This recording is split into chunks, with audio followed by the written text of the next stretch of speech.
রোজ রোজ আমার জল টানতে আর ভালো লাগে না।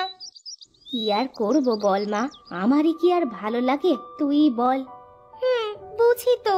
আচ্ছা মা, বাবাকে বললে আমাদের বাড়িতে একটা কুয়ো কেটে দিবে না? তাহলে সেটা থেকে আমরা রোজ খাবার জল, রান্নার জল পেতাম।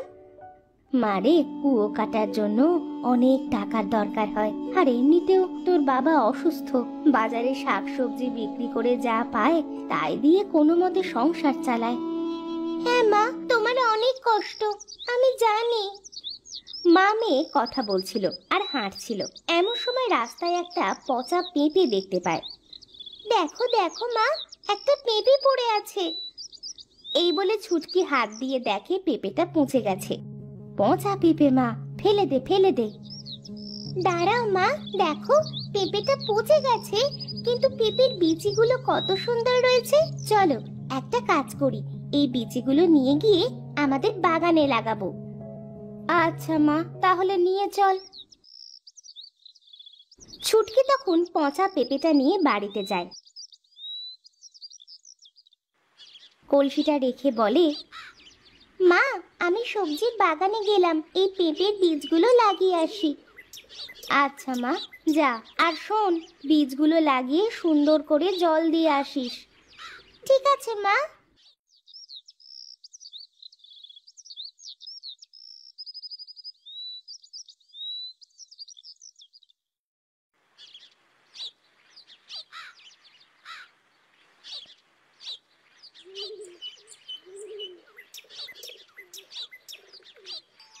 যাক, বীজ লাগানো শেষ হলো, এবার যাই, জল নিয়ে এসে বীজগুলোই দিয়ে দিই।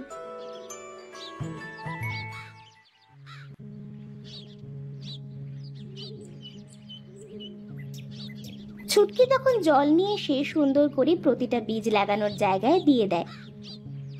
ইস, সকাল থেকে কাজ করতে করতে বড্ড ক্ষুধা লেগে গেল যে, যাই গিয়ে মাকে বলি।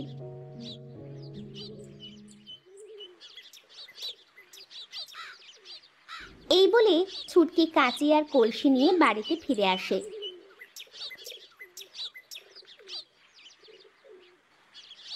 কলসি আর কাঁচি রেখে ঘরে যায়।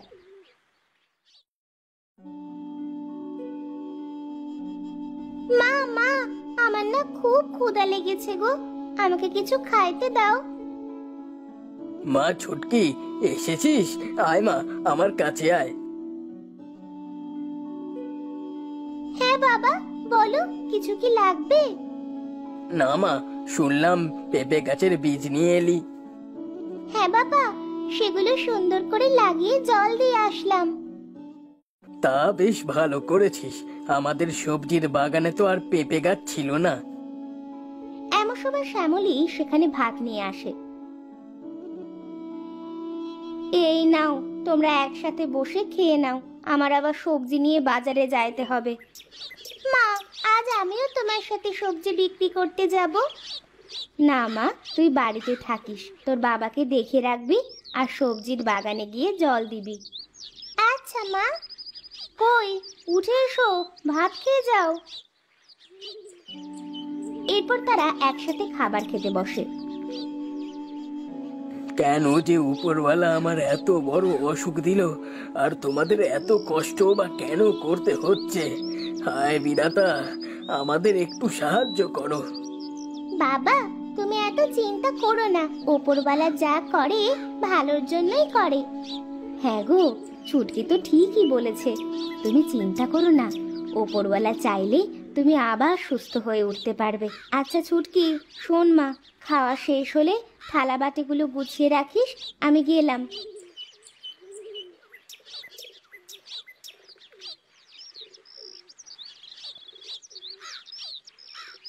এই বলে শ্যামলী সবজির বাগানে যায়।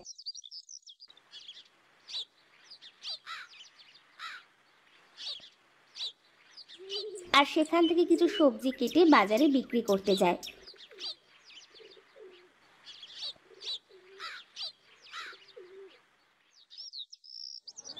নিয়ে যান নিয়ে যান, তাজা তাজা সবজি, নিজের বাগানের তাজা তাজা সবজি। তা কত করে তোমার সবজি? আটে 20 টাকা, 20 টাকা। আমাকে 2 আঁটি দাও দেখি।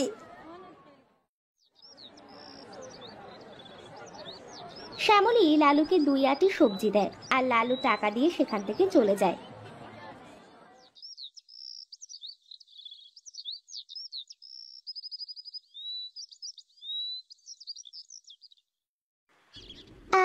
আমাদের বাগানে কত সুন্দর সবজি হয়েছে। এবার মাকে বলবো সবজি বিক্রি করে আমার জন্য নতুন জামা কিনে দিতে। যাই যাই, গাছগুলোতে জল দিই, রোদ পড়ছে। এই বলে ছুটকি সবজির বাগানে জল দিতে শুরু করে।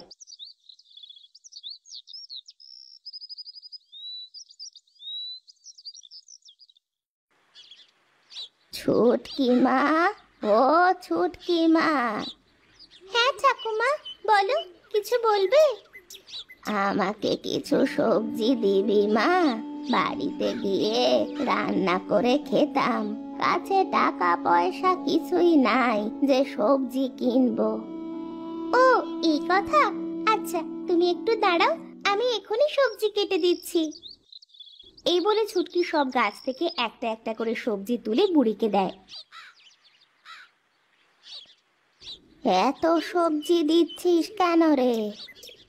এই সব সবজি তুমি নিয়ে যাও, সবগুলো তাজা তাজা সবজি, বেশ কয়েকদিন রেখে খেতে পারবে। তোমার মঙ্গল হোক মা। এই বলে বুড়ি সেখান থেকে চলে যায়।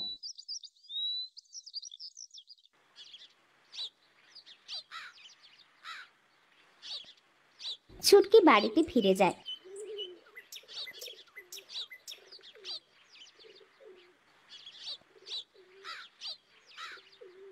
হঠাৎ রাতে ঝড় বৃষ্টি শুরু হয়। কি রে মা, হঠাৎ করে এত ঝড় বৃষ্টি শুরু হলো যে? হ্যাঁ মা, তাই তো দেখছি। সবজির বাগানে যদি কোনো ক্ষয়ক্ষতি হয় তাহলে তো আমরা বড় বিপদে পড়ে যাব না। চিন্তা করো না মা, ওপরওয়ালা আমাদের কপালে যা লিখে রেখেছেন তাই হবে, এটা কেউ আটকে রাখতে পারবে না। চল মা, ঘরে চল। শ্যামলী আর ছুটকি ঘরে চলে যায়।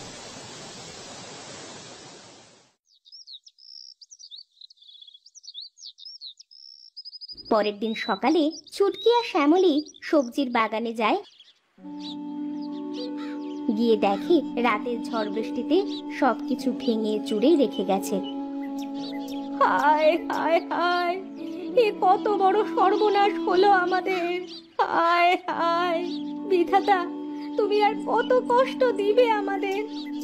মা, ও মা, তুমি আর কাঁদিও না, চলো না আমরা আবার নতুন করে সবজির বাগান শুরু করি। হ্যাঁ রে মা, কান্না করে আর কি করব? কষ্ট যদি থাকে কপালে, কে আর আটকাবে? ছুটকির হঠাৎ নজর যায় পেঁপের বীজ যেখানে লাগিয়েছিল সেখানে। দেখো মা দেখো, কাল বীজগুলো লাগাতে লাগাতে আজ গাছ বের হয়েছে। হ্যাঁ তাই তো দেখছি, আর অনেক গাছ তো হয়েছে। মা বলছি কি, এবার না হয় আমরা পেঁপের বাগান তৈরি করি। তুই বলছিস যখন, ঠিক আছে তাই করি, চল।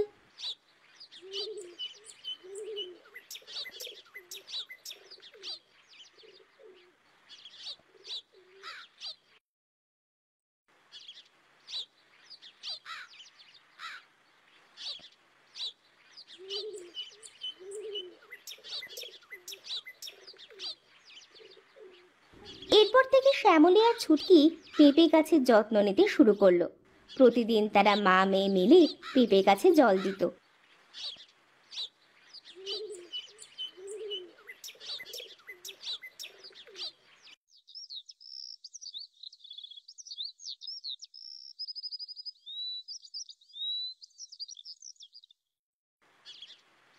দেখতে দেখতে তাদের পেঁপে গাছ বড় হয়ে যায় আর তাতে ফুলও আসে। দেখেছো মা, দেখেছো পেঁপে গাছে কত ফুল এসেছে। হ্যাঁ রে মা, তাই তো দেখছি। কিন্তু ছুটকি, তুই একটা জিনিস লক্ষ্য করেছিস? দেখ, ওই গাছটা দেখতে একটা অন্যরকম ফুল নাই, কিন্তু ফল ধরে আছে। হ্যাঁ তাই তো দেখছি মা। আচ্ছা মা, ওইসব বাদ দাও, এখন চলো, খুব ক্ষুধা লেগেছে। ছুটকি আর শ্যামলী বাড়িতে ফিরে যায়।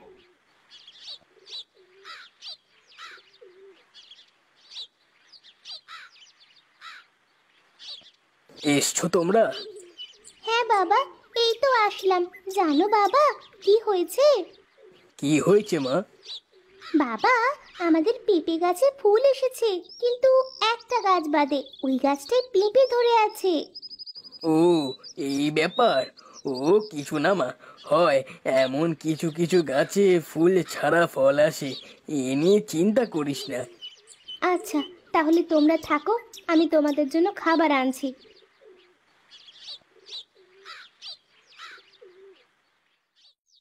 শ্যামলী ছুটকি আর মিলনের জন্য খাবার নিয়ে আসে। তারপর তারা একসাথে খায়।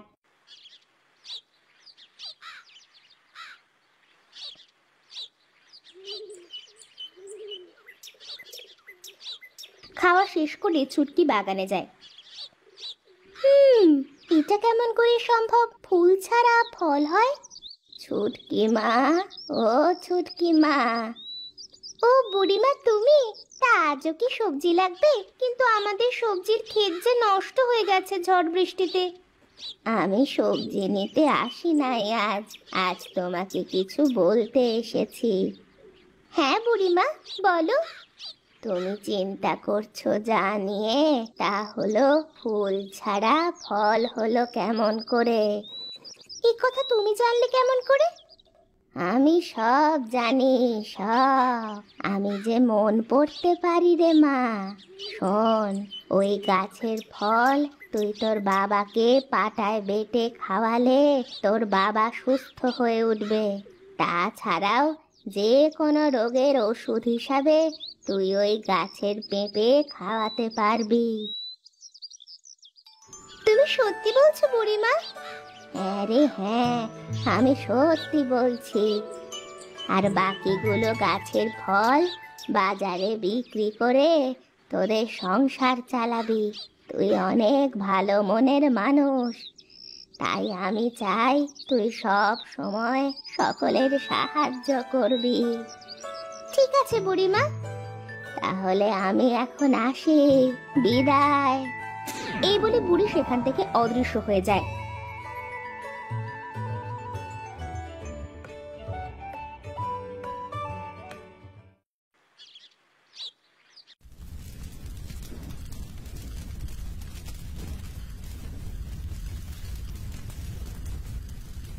কি মা, তুই এত ছোট পেঁপে গাছ থেকে পেড়ে কি করছিস?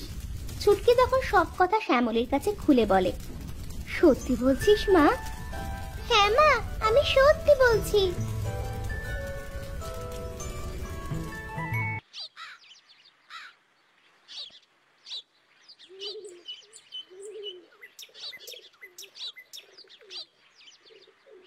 বউ, বউ দেখো, আমি সুস্থ হয়ে গেছি। আমার এখন আর কোনো খারাপ লাগছে না। হ্যাঁ, তাই তো দেখছি। এই সব হয়েছে আমাদের ছুটকির পেঁপে গাছের জন্য। হ্যাঁ মা, এখন থেকে আমি গ্রামের সকলকে সাহায্য করব। আর বাবা, তুমিও আমার কাজে সাহায্য করবে। হ্যাঁ মা, করবো মানে কি, করতেই হবে। উপরওয়ালা এতদিনে আমাদের মুখের দিকে তাকিয়েছে। এরপর থেকে গ্রামের কেউ যদি কোনো অসুস্থ হয়ে পড়ে, তাহলে তারা ডাক্তারের কাছে না গিয়ে ছুটকির কাছে যেত। ছুটকি তার পেঁপে গাছ থেকে পেঁপে পেড়ে তার ওষুধ তৈরি করে দিতে শুরু করে। ছুটকির ওষুধ খেয়ে সকলে সুস্থ হতে থাকে। আর বাকিগুলো গাছ থেকে পেঁপে পেড়ে মিলন বাজারে বিক্রি করত। বিক্রি করে যা টাকা পেত তাই দিয়ে সংসার চালাতে শুরু করে।